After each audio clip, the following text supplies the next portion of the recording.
This is the robot that stunned the world with incredible fighting skills. The humanoid robot boxing league in China convinced millions that real steel is no longer a fiction. But a few months before any of that happened, I got an exclusive look inside the company, EngineAI's showroom in Shenzhen. I sat down with the co-founder to find out how they are building humanoid robots that makes even Elon Musk envy. So first, let me introduce myself. My name is Evan. I come from EngineAI. I'm the marketing VP at the company. And today we are bringing the two robots, like one is the PM01, one is the TA100, right? The PM01 is the short one, and the TA100 is the tall one. And the robots that we bring is doing a lot of the cool actions, right? This is all trained by ourselves. It's actually we're doing the reinforcement learning, and the robots are learning all the actions from real people. And we simulate and doing a lot of the AI things and to train over the time and let the robots become flexible, right? But all the joints you see from the robots are built by ourselves, designed by ourselves. So the actuator, reducer, and the motors, right? And there's a PCB who come with all the drivers. This is all full stack design, and the EngineAI, we have that capability. And we founded in 2023, so October. So now it's almost like 2 years and 4 or 5 months. So we're a pretty young company, but we have a great acceleration about the robots industry because everybody here in EngineAI, we have probably more than 5 to 10 years experience in the robots industry.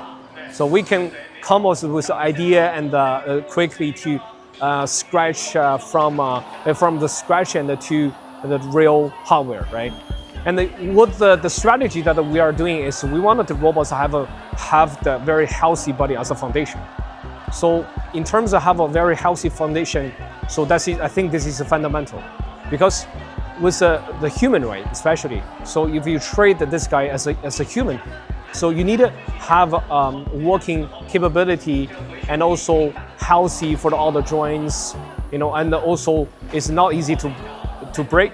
So in general speaking, you need something that is very reliable. I think this guy is very reliable. So after we're building a reliable hardware as a foundation, now we are moving to a kind of a smart brain. So in terms of a brain, that we need a lot of data. So that's why we're connecting with some of the official authority on the government, and we're building all the data training centers for robots. And the robots will learn actually from the real case and to simulate by teleoperate first, right? And then we collect all the data, hundreds of thousands of data. And then we collect that and then we're putting on the really powerful, like a computing power, right, on the back, and the training the model, right? And the model then we train, so we actually, this is a really cool thing. So there's really the physical or embodied AI model will come up, and the model will drive the robots to become more smart. So later on, then you tell the robots to doing that things, the robots has a memory. So okay, the robots have done that before, and they can sort of thinking, okay, I know this is how to do this thing, and to get the job done, right? So are they capable now of decision making and autonomous thinking? Yeah, so yeah, a lot of the use case. For example, now this year we are hosting a called an Ultimate Robot Kick-Off Legend. So this is a boxing competition happening for the TA100. So we're hosting a lot of university students to register, become a team, and the team will decide to use the TA100, and with open source available, they actually can program the robot differently. And the robot differently, then sometimes they're using autonomous decision to chasing the object, right? And to fight the object, right? So I think this is a competition, but also this is the ecosystem that we wanted to build. So with this ecosystem, actually the first prize is 10 million RMB. So it's a very attractive competition. And there's more than 50 robot companies, right? Yeah, 50. University students are registered, are become a team, right? There's 50 teams already to want to join the fighting game and to fight for who is the legend, right? And I think this is really cool. And also we wanted to showcase this capability of the EngineAI and also the greater Shenzhen Bay Area, the Robot Valley. We have this capability to support this mass competition event. And this is a combination of all the hardware and the supply chain together. So without this is a great supply chain, so it's very hard to assembly and to find the good partner, because this is actually there's more than hundreds of suppliers. So from like a gear and to the whole point, there's you have the casting, the body parts, and there's aluminum parts you have to design. So everything combined. I think this is why I think the Shenzhen we have very really cool resources and top resources in this competition, right? In this humanoid and physical AI competition, and yeah, and very looking forward to you guys to seeing some robots in our office as well, and keep watching for our development. Yeah. Well, we kind of read some articles about many robotic companies. They're not starting to make money. Oh. Yeah, right. So and many of them haven't begun mass production. So Yeah. have you got enough orders to Yeah. like, increase your production? To We go get commercial? the problem now for us is the delivery, right? We got so many orders, right? So much order that we cannot deliver. That's driving me crazy. That's the part driving me crazy. So there's the commercial use case and the R&D are happening together. So it's not only the university and the institution are buying the robots, but the really use case, for example, the entertainment, the retail, the patrol, the policeman, so the municipal civilians, for example, they are all become the real customer, and who are very interesting and to give us an order. Already buying the robots? It's already placed some orders, right? They have sent us the contract and we signed the contract, and they're all waiting for delivery. So this is this year. I think last year, 2025, that's the year for the mass production, and but this year is the core year for the robots commercialization.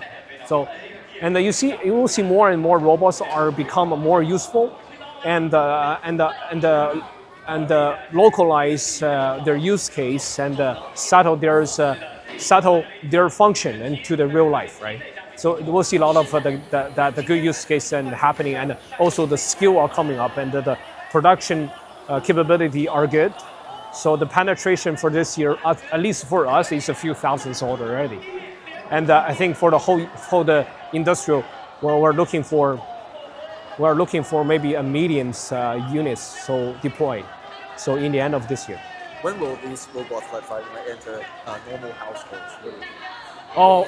In that case, I think it will take more time because we have to generate more data, and there's also the regulation, the safety concerns, and the privacy, the regulation, and how the infrastructure are taking place in the household, right? Because the computing power, whether there's using a cloud base or the local base, right? There's still discussion, and also the robots we have a metric of different products. So we want to maybe go into the household. We don't need the tall one, but we need a short one, and that's more user friendly and that's more great looking, and the skin is kind of like maybe soft or maybe fiber, right? So it's different, right? So that takes time for us to think, and also there's an ecosystem come with all the applications to help the robots are actually become useful in the household scenario. So because we are open source, so everybody can develop applications based on that. Do you think now China is already leading like over the United States in robotics? I won't say completely like absolutely leading, but I think we have some more advantage, and the US, the rest of the world, they have an advantage as well. For example, the model, right? But in terms of the hardware, and also the mass production, and also when you calculate the cost right, for the production, I think we're actually leading, right? So all the supply chain, the manufacturing, and the skills and also the supply chain supporting I think this is the fundamental, and also this is the key, right? We wanted to have a healthy market, so we don't mind the competition. So I think this is a great to have all the different competitors, even overseas competitors, also come together and to help this industry go faster. Yeah. So when it goes into mass production, how long does it take to produce like a T800? So that means how long you mean? Yeah.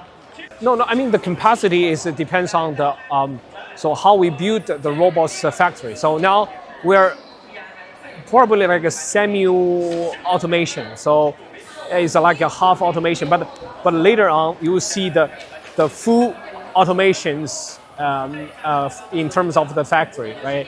And the robots will assemble another robots, right, itself. And but now it depends on the capability, and also there's the machine and the automations, right, that happens together.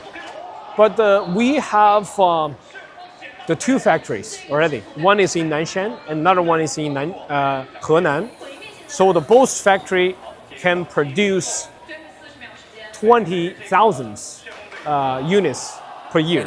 Yeah, annual, like per year. So, and we have also assigned another 70 acres factory space.